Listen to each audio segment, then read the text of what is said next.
नाजरीन, खबर शामिल करते हैं पाकपतन से, जहां एबीसी न्यूज के senior district reporter Mohsin Ali की रिपोर्ट के मुताबिक आरिफवाला नवाही गांव 80 ईबी में गुज़िश्ता रोज मेहनतकश के घर दीवार फैलाकर ताहिरा बीबी से जबरदस्ती जिनसी ज्यादती का वाकया झूठा मनगढ़ंत ड्रामा निकला।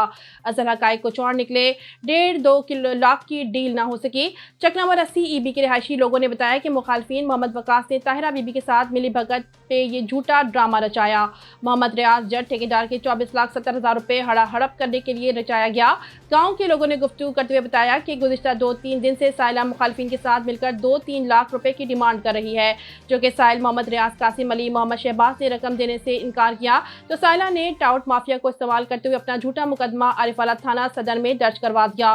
सोशल मीडिया पर खबरें चलवाकर मुतलका पुलिस को प्रेशराइज कर रहे हैं, जबकि मकामी लोगों ने इस वक़्वा को झूठा और फेक करार दे दिया है और दर्जन भर लोग इस बात की तस्दीक की कि हमें झूठी गवाही देने के लिए तैयार किया गया, जबकि इस वक़्वा हज़ा के मुतालिक हम हमसायों को भी पता ना है कि खरर बरादरी और दीगर इलाका मकीनों ने साइला को साफ इनकार किया, झूठी गवाही नहीं दे सकते, जबकि कासिम अली की तरफ से तमाम रिश्तेदार और लोग हल्फ देने को तैयार हैं। सोशल मीडिया पर मनगढ़ंत और झूठी खबरें फैलाई जा रही हैं, जिनमें कोई सदाकत नहीं। ठेकेदार मोहम्मद रियाज और मोहम्मद शहबाज की मीडिया को असल हकाइक बताए हुए हैं।